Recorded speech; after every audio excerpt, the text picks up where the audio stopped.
ਪਿਆਰੇ ਬੱਚਿਓ, ਆਪ ਜੀ ਦਾ ਇਸ ਚੈਨਲ 'ਤੇ ਸਵਾਗਤ ਹੈ। ਅੱਜ ਅਸੀਂ ਕਵਿਤਾ ਪੜ੍ਹਾਂਗੇ ਸ਼ਿਵ ਕੁਮਾਰ ਬਟਾਲਵੀ ਦੀ ਆਰਤੀ। ਸ਼ਿਵ ਕੁਮਾਰ ਬਟਾਲਵੀ ਜੀ ਨੇ ਇਹ ਕਵਿਤਾ ਗੁਰੂ ਗੋਬਿੰਦ ਸਿੰਘ ਜੀ ਨੂੰ ਸੰਬੋਧਿਤ ਕਰਕੇ ਲਿਖੀ ਹੈ। ਇਸ ਕਵਿਤਾ ਵਿੱਚ ਕਵੀ ਨੇ ਗੁਰੂ ਜੀ ਦੇ ਉੱਚੀ ਕਰਨੀ ਨਾਲ ਭਰਪੂਰ ਜੀਵਨ ਦੇ ਮੁਕਾਬਲੇ ਆਪਣੇ ਥੋਥੇ ਜੀਵਨ ਦਾ ਅਹਿਸਾਸ ਦੁਖੀ ਕਰਦਾ ਹੈ।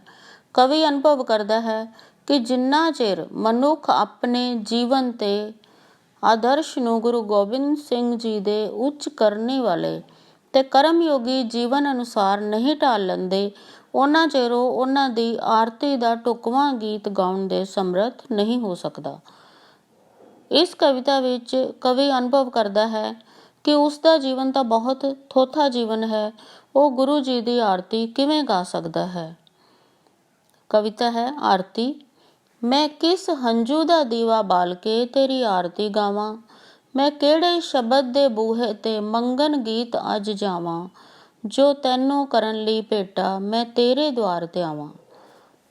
ਇਸ ਵਿੱਚ ਕਵੀ ਕਹਿ ਰਿਹਾ ਹੈ ਕਿ ਗੁਰੂ ਗੋਬਿੰਦ ਸਿੰਘ ਜੀ ਨੂੰ ਭੇਟਾ ਕਰਨ ਵਾਸਤੇ ਮੈਂ ਕਿਸ ਤਰ੍ਹਾਂ ਦੀ ਆਰਤੀ ਗਾ ਸਕਦਾ ਹਾਂ, ਮੈਂ ਕਿਹੜੇ ਹੰਝੂ ਦਾ ਦੀਵਾ ਬਾਲਾਂ ਤੇ ਉਸ ਪਰਮਾਤਮਾ ਦੀ ਆਰਤੀ ਗਾਵਾਂ, ਮੈਂ ਕਿਹੜੇ ਸ਼ਬਦ ਦੇ ਬੂਹੇ ਤੇ, ਕਿਹੜੇ ਸ਼ਬਦ ਜਿਹੜੇ ਆ ਉਹਨਾਂ ਕੋਲ ਮੈਂ ਜਾਵਾਂ ਤੇ ਵਧੀਆ ਵਧੀਆ ਸ਼ਬਦ ਮੰਗਾਂ, ਤਾਂ ਹੀ ਮੈਂ ਇਹ ਗੀਤ ਲਿਖ ਸਕਾਂਗਾ।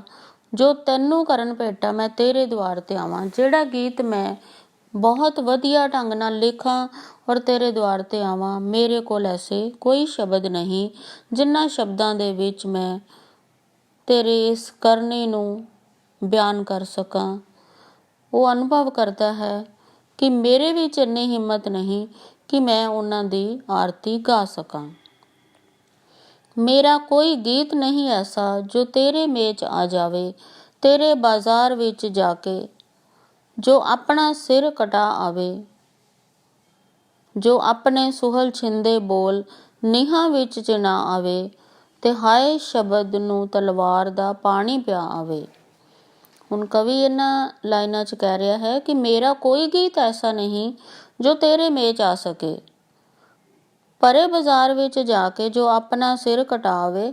ਜੋ ਵਿਅਕਤੀ ਆਪਣੇ ਭਰੇ ਬਾਜ਼ਾਰ ਦੇ ਵਿੱਚ ਆਪਣੇ ਪਿਤਾ ਜੀ ਨੂੰ ਆਪਣਾ ਸਿਰ ਕਟਾਉਣ ਲਈ ਭੇਜ ਦੇਵੇ, ਜੋ ਆਪਣੇ ਸੋਹਲ ਛੋਟੇ ਪਿਆਰੇ ਬੱਚਿਆਂ ਨੂੰ ਨੀਹਾਂ ਵਿੱਚ ਚਿਣਵਾ ਦੇਵੇ, ਚਮਕੌਰ ਦੀ ਗੜੀ ਵਿੱਚ ਜੰਗ ਵਿੱਚ ਭੇਜੇ ਹੋਏ ਆਪਣੇ ਬੱਚਿਆਂ ਦੇ ਪਾਣੀ ਸ਼ਬਦ ਉਚਾਰਨ ਤੇ ਉਹਨਾਂ ਨੂੰ ਤਲਵਾਰ ਦਾ ਪਾਣੀ ਪੀਣ ਲਈ ਭੇਜ ਦੇਵੇ, ਐਸੇ ਮਹਾਨ ਪੁਰਖ ਦੇ ਬਾਰੇ 'ਚ ਮੈਂ ਆਰਤੀ ਕਿਵੇਂ ਗਾ ਸਕਦਾ ਹਾਂ।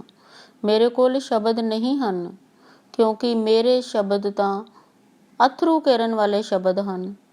ਮੇਰੇ ਕੋਲ ਕੋਈ ਅਜਿਹਾ ਗੀਤ ਨਹੀਂ ਜੋ ਗੁਰੂ ਜੀ ਵਰਗੇ ਮਹਾਨ ਕਰਮ ਯੋਗੀ ਤੇ ਸਦਾ ਚੜ੍ਹਦੀ ਕਲਾ ਵਿੱਚ ਰਹਿਣ ਵਾਲੇ ਵਿਅਕਤਿਤਵ ਦੀ ਮਹਾਨਤਾ ਨੂੰ ਪਹੁੰਚ ਸਕੇ। ਉਸ ਦਾ ਕੋਈ ਗੀਤ ਅਜਿਹਾ ਐਸੀ ਸਥਿਤੀ ਵਿੱਚ ਨਹੀਂ ਉਪਜਿਆ ਜਿਸ ਸਥਿਤੀ ਵਿੱਚ ਵਿਚਰਦਿਆਂ ਗੁਰੂ ਜੀ ਨੇ ਆਪਣੇ ਜੀਵਨ ਦੇ ਵਿੱਚ ਮਹਾਨ ਕਰਮ ਕੀਤੇ। ਜੇ ਲੁੱਟ ਜਾਵੇ ਤੇ ਮੁੜ ਵੀ ਯਾਰੜੇ ਦੀ ਸਥਰੀ ਗਾਵੇ, ਚਿੜੀ ਤੇ ਖੰਭ ਦੀ ਲਲਕਾਰ 100 ਬਾਜਾਂ ਨੂੰ ਖਾ ਜਾਵੇ।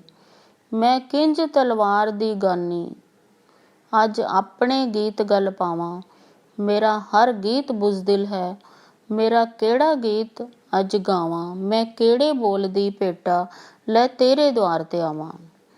ਇਸ ਵਿੱਚ ਕਵੀ ਗੁਰੂ ਗੋਬਿੰਦ ਸਿੰਘ ਜੀ ਨੂੰ ਸੰਬੋਧਨ ਕਰਦਿਆਂ ਕਹਿੰਦਾ ਹੈ ਕਿ ਉਸ ਦੇ ਦੁੱਖ ਵਿੱਚ ਅਥਰੂ ਕੇਰਨ ਵਾਲਾ ਕਵੀ ਹੋਣ ਕਰਕੇ ਉਸ ਦਾ ਇੱਕ ਵੀ ਗੀਤ ਅਜਿਹਾ ਨਹੀਂ ਜੋ ਗੁਰੂ ਜੀ ਵਰਗੇ ਮਹਾਨ ਕਰਮ ਯੋਗੀ ਦੇ ਸਦਾ ਚੜ੍ਹਦੀ ਕਲਾ ਵਿੱਚ ਰਹਿਣ ਵਾਲੇ ਵਿਅਕਤਿਤਵ ਦੀ ਮਹਾਨਤਾ ਤੱਕ ਪਹੁੰਚ ਸਕੇ। ਉਸ ਦਾ ਇੱਕ ਵੀ ਗੀਤ ਐਸੀ ਸਥਿਤੀ ਵਿੱਚ ਨਹੀਂ ਉਪਜਿਆ ਜਿਸ ਵਿੱਚ ਗੁਰੂ ਜੀ ਸਾਰਾ ਕੁਝ ਲੁਟਾ ਕੇ ਵੀ ਮਾਛੀਵਾੜੇ ਦੇ ਜੰਗਲਾਂ ਵਿੱਚ ਸਥਰਾਂ ਉੱਪਰ ਲੇਟ ਕੇ ਵੀ ਪਿਆਰੇ ਪ੍ਰਭੂ ਦੇ ਭਾਣੇ ਨੂੰ ਮਿੱਠਾ ਕਰਕੇ ਮੰਨ ਰਹੇ ਸਨ। ਉਹਨਾਂ ਦੇ ਸੰਪਰਕ ਵਿੱਚ ਆਈ ਚਿੜੀ ਵੀ ਇੰਨੀ ਬਹਾਦਰ ਬਣ ਜਾਂਦੀ ਸੀ ਕਿ ਉਸ ਦੇ ਖੰਭ ਦੀ ਲਲਕਾਰ ਸੈਂਕੜੇ ਜ਼ਾਲਮਬਾਜ਼ਾਂ ਨੂੰ ਖਾ ਜਾਂਦੀ ਸੀ। ਕਵੀ ਦੇ ਗੀਤ ਦਾ ਰੋਣ ਧੋਣ ਦੀ ਸਥਿਤੀ ਵਿੱਚ ਉਪਜੇ ਹੋਏ ਤੇ ਬੁਜ਼ਦਿਲ ਗੀਤ ਹਨ। ਕਵੀ ਕਹਿ ਰਿਹਾ ਹੈ ਕਿ ਮੇਰੇ ਗੀਤ ਤਾਂ ਬਹੁਤ ਬੁਜ਼ਦਿਲ ਹਨ। ਉਹ ਕਿਸ ਤਰ੍ਹਾਂ ਤਲਵਾਰ ਦੀ ਗਾਨੀ ਆਪਣੇ ਗੀਤਾਂ ਦੇ ਗਲ ਪਾ ਸਕਦਾ ਹੈ। ਉਸਦੇ ਗੀਤ ਗੁਰੂ ਜੀ ਦੀ ਮਹਾਨਤਾ ਦੇ ਮੇਚ ਨਹੀਂ ਆ ਸਕਦੇ। ਉਸਨੂੰ ਸਮਝ ਨਹੀਂ ਆਉਂਦਾ ਕਿ ਉਹ ਗੁਰੂ ਜੀ ਦੀ ਉਸਤਤ ਕਿਹੜੇ ਗੀਤ ਨਾਲ ਸ਼ੁਰੂ ਕਰੇ, ਕਿਹੜੇ ਗੀਤ ਨਾਲ ਉਹਨਾਂ ਦੀ ਆਰਤੀ ਗਾਵੇ। ਉਹ ਕਿਹੜੇ ਬੋਲ ਦੀ ਭੇਟਾ ਲੈ ਕੇ ਉਸ ਮਹਾਨ ਕਰਮ ਯੋਗੀ ਗੁਰੂ ਦੇ ਦਰ ਤੇ ਜਾਵੇ, ਕਿਉਂਕਿ ਉਸਦਾ ਆਪਣਾ ਜੀਵਨ ਤਾਂ ਥੋਥਾ ਜੀਵਨ ਹੈ। ਉਹ ਇਹ ਸੋਚ ਵੀ ਨਹੀਂ ਸਕਦਾ ਕਿ ਉਹ ਗੁਰੂ ਜੀ ਦੇ ਬਾਰੇ ਦੇ ਵਿੱਚ ਕੁਝ ਲਿਖ ਸਕਦਾ ਹੈ। ਮੇਰੇ ਗੀਤਾਂ ਦੀ ਮਹਿਫਿਲ 'ਚ ਕੋਈ ਉਹ ਗੀਤ ਨਹੀਂ ਲੱਭਦਾ ਜੋ ਤੇਰੇ ਸੀਸ ਮੰਗਣ ਤੇ ਤੇਰੇ ਸਾਹਵੇਂ ਖੜਾ ਹੋਵੇ, ਜੋ ਮੈਲੇ ਹੋ ਚੁੱਕੇ ਲੋਹੇ ਨੂੰ ਆਪਣੇ ਖੂਨ ਵਿੱਚ ਧੋਵੇ।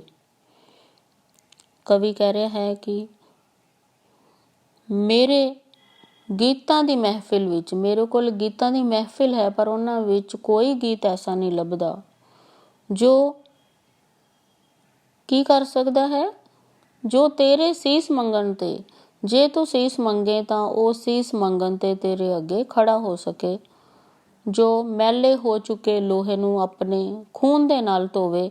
ਐਸਾ ਕੋਈ ਗੀਤ ਮੇਰੇ ਕੋਲ ਨਹੀਂ ਹੈ।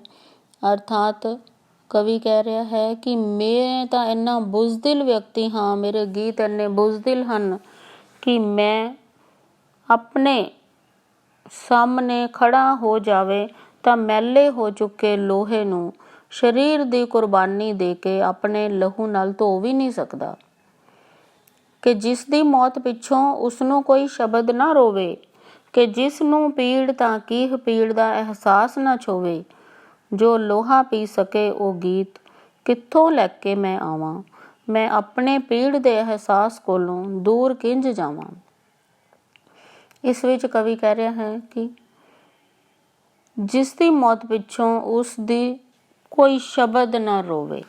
ਕਹਿੰਦਾ ਕਿ ਮੇਰੇ ਕੋਲ ਕੋਈ ਐਸਾ ਗੀਤ ਨਹੀਂ ਹੈ, ਅਜਿਹਾ ਨਹੀਂ ਹੈ ਜਿਹੜਾ ਉਸ ਸਥਿਤੀ ਵਿੱਚੋਂ ਉਪਜਿਆ ਹੋਵੇ ਜੋ ਗੁਰੂ ਜੀ ਨੇ ਸਿੱਖ ਜਦੋਂ ਉਪਜੇ ਸਨ, ਜਦੋਂ ਗੁਰੂ ਜੀ ਦੇ ਸਿੱਖ ਉਪਜੇ ਸਨ ਤਾਂ ਉਸ ਵੇਲੇ ਉਹਨਾਂ ਦੀ ਮੌਤ ਉੱਤੇ ਕੋਈ ਰੋਂਦਾ ਨਹੀਂ ਸੀ, ਸਗੋਂ ਉਸ ਦੇ ਵਾਰਸ ਉਸ ਨੂੰ ਹੱਕ ਸੱਚ ਦੀ ਰਾਖੀ ਲਈ ਸ਼ਹੀਦ ਹੋ ਗਿਆ ਸਮਝਦੇ ਸਨ ਤੇ ਫਖਰ ਮਹਿਸੂਸ ਕਰਦੇ ਸਨ ਤੇ ਗੁਰੂ ਦਾ ਭਾਣਾ ਮੰਨਦੇ ਸਨ।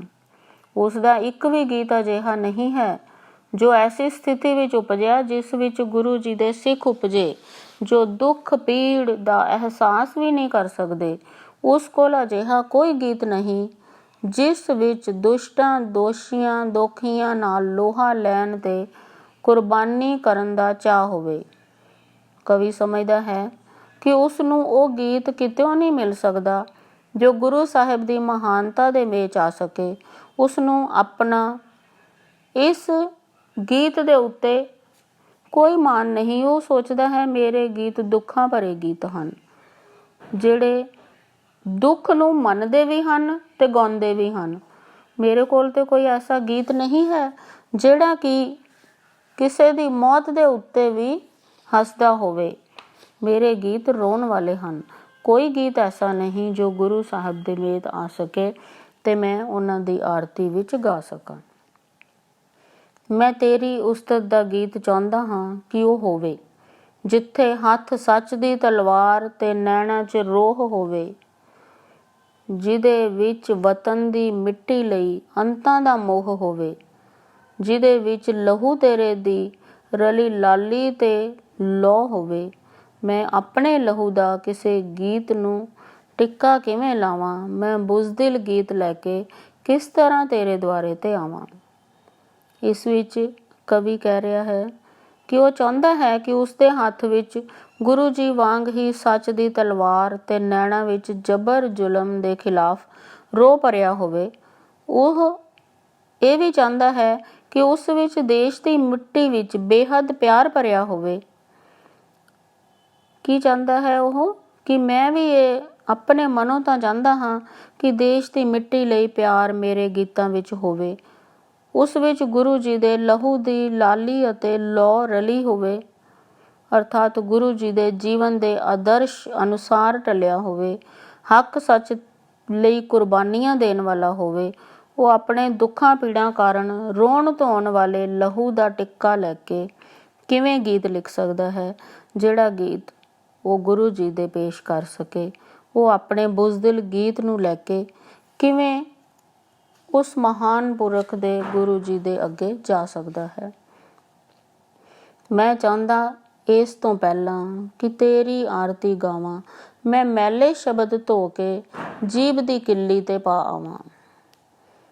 ਇਸ ਵਿੱਚ ਉਹ ਕਹਿ ਰਿਹਾ ਹੈ ਕਿ ਮੈਂ ਚਾਹੁੰਦਾ ਹਾਂ ਕਿ ਐਸੇ ਗੀਤ ਗਾਉਣ ਤੋਂ ਪਹਿਲਾਂ ਮੈਂ ਆਪਣੇ ਮੈਲੇ ਸ਼ਬਦਾਂ ਨੂੰ ਧੋ ਕੇ ਜੀਭ ਦੀ ਕਿੱਲੀ ਦੇ ਉੱਤੇ ਪਾ ਦੇਵਾਂ, ਤਾਂ ਕਿ ਮੇਰੇ ਮੂੰਹ ਤੋਂ ਕੋਈ ਵੀ ਐਸਾ ਸ਼ਬਦ ਨਾ ਨਿਕਲੇ ਜੋ ਉਹਨਾਂ ਦੇ ਮੇਚ ਨਾ ਆ ਸਕੇ। ਤੇ ਮੈਲੇ ਸ਼ਬਦ ਸੁੱਕਣ ਤੀਕ ਤੇਰੀ ਹਰ ਪੈੜ ਚੁੰਮ ਆਵਾਂ। ਤੇ ਜਦੋਂ ਤੱਕ ਮੇਰੇ ਉਹ ਮੈਲੇ ਸ਼ਬਦ ਸੁੱਕਣ ਜਿਹੜੇ ਮੈਂ ਕਿੱਲੀ ਤੇ ਪਾਏ ਹੋਏ ਹਨ, ਉਦੋਂ ਤੱਕ ਮੈਂ ਤੇਰੀ ਹਰ ਪੈੜ ਨੂੰ ਚੁੰਮਾਂ, ਤੇਰੇ ਜੀਵਨ ਨੂੰ ਆਪਣੇ ਜੀਵਨ ਦੇ ਵਿੱਚ ਢਾਲਣ ਦੀ ਕੋਸ਼ਿਸ਼ ਕਰਾਂ, ਹੰਝੂ ਦਾ ਇੱਕ ਸੂਰਜ ਜਗਾ ਆਵਾਂ। ਮੈਂ ਲੋਹਾ ਪੀਣ ਦੀ ਆਦਤ ਜ਼ਰਾ ਗੀਤਾਂ ਨੂੰ ਪਾ ਆਵਾਂ। ਹੁਣ ਕੀ ਕਹਿ ਰਿਹਾ ਕਵੀ ਕਿ ਤੇਰੀ ਹਰ ਪੈੜ ਤੇ ਹੰਝੂ ਦਾ ਇੱਕ ਸੂਰਜ ਜਗਾ ਆਵਾਂ, ਮੈਂ ਲੋਹਾ ਪੀਣ ਦੀ ਆਦਤ ਜ਼ਰਾ ਗੀਤਾਂ ਨੂੰ ਪਾ ਆਵਾਂ। ਕਿ ਜਦੋਂ ਤੱਕ ਮੇਰੇ ਗੀਤ ਜਿਹੜੇ ਮੈਂ ਜੀਭ ਦੀ ਕਿੱਲੀ ਤੇ ਸੁੱਕਣੇ ਪਾਏ ਹਨ ਉਹ ਸੁੱਕਦੇ ਹਨ, ਓਨੀ ਦੇਰ ਤੱਕ ਮੈਂ ਆਪਣੇ ਗੀਤਾਂ ਨੂੰ ਇਸ ਲਈ ਤਿਆਰ ਕਰਾਂ ਜੋ ਗੁਰੂ ਜੀ ਦੀ ਹਰ ਪੈੜ ਨੂੰ ਚੁੰਮ ਸਕਣ, ਹਰ ਪੈੜ ਉੱਪਰ ਆਪਣੇ ਅਥਰੂ ਦਾ ਸੂਰਜ ਜਗਾ ਕੇ ਵਾਪਸ ਪਰਤੇ ਅਤੇ ਆਪਣੇ ਗੀਤਾਂ ਨੂੰ ਜੰਗ ਵਿੱਚ ਲੋਹਾ ਖੜਕਾਉਣ ਲਈ ਲੋਹਾ ਖਾਣ ਦੀ ਆਦਤ ਪਾ ਸਕਾਂ। ਮੈਂ ਸ਼ਾਇਦ ਫੇਰ ਕੁਝ ਭੇਟਾ ਕਰਨ ਯੋਗ ਹੋ ਜਾਵਾਂ। ਮੈਂ ਬੁਜ਼ਦਿਲ ਗੀਤ ਲੈ ਕੇ ਕਿਸ ਤਰ੍ਹਾਂ ਤੇਰੇ ਦੁਆਰੇ ਤੇ ਆਵਾਂ। ਮੈਂ ਕਿਹੜੇ ਸ਼ਬਦ ਦੇ ਬੂਹੇ ਤੇ ਮੰਗਣ ਗੀਤ ਅੱਜ ਜਾਵਾਂ। ਮੇਰਾ ਹਰ ਗੀਤ ਬੁਜ਼ਦਿਲ ਹੈ, ਮੈਂ ਕਿਹੜਾ ਗੀਤ ਅੱਜ ਗਾਵਾਂ। ਹੁਣ ਕਵੀ ਕਹਿ ਰਿਹਾ ਕਿ ਜੇ ਮੈਂ ਆਪਣੇ ਗੀਤਾਂ ਨੂੰ, ਆਪਣੇ ਸ਼ਬਦਾਂ ਨੂੰ ਜੀਭ ਦੀ ਕਿੱਲੀ ਤੇ ਸੁੱਕਣੇ ਪਾ ਦੇਵਾਂ, ਜਦ ਤੱਕ ਉਹ ਸੁੱਕਦੇ ਨਹੀਂ ਤਦ ਤੱਕ ਮੈਂ ਗੁਰੂ ਜੀ ਦੇ ਜੀਵਨ ਦੀ ਰਾਹ ਦੇ ਉੱਤੇ ਚੱਲਾਂ। ਜੇ ਮੈਂ ਥੋੜ੍ਹਾ ਬਹੁਤ ਵੀ ਉਹਨਾਂ ਦੇ ਰਾਹ ਤੇ ਚੱਲਣ ਯੋਗ ਹੋ ਗਿਆ ਤਾਂ ਫੇਰ ਸ਼ਾਇਦ ਮੈਂ ਕੁਝ ਐਸਾ ਭੇਟਾ ਕਰਨ ਯੋਗ ਗੀਤ ਗਾ ਸਕਾਂ, ਨਹੀਂ ਤਾਂ ਮੇਰੇ ਕੋਲ ਤਾਂ ਬੁਜ਼ਦਿਲ ਗੀਤ ਹੀ ਹਨ।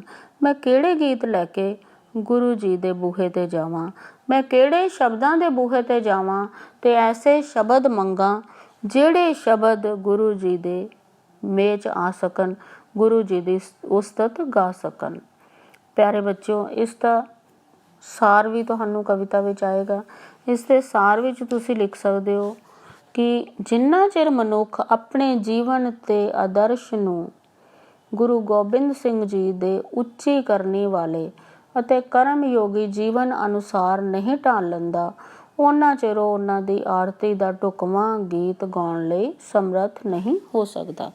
ਧੰਨਵਾਦ ਬੱਚਿਓ।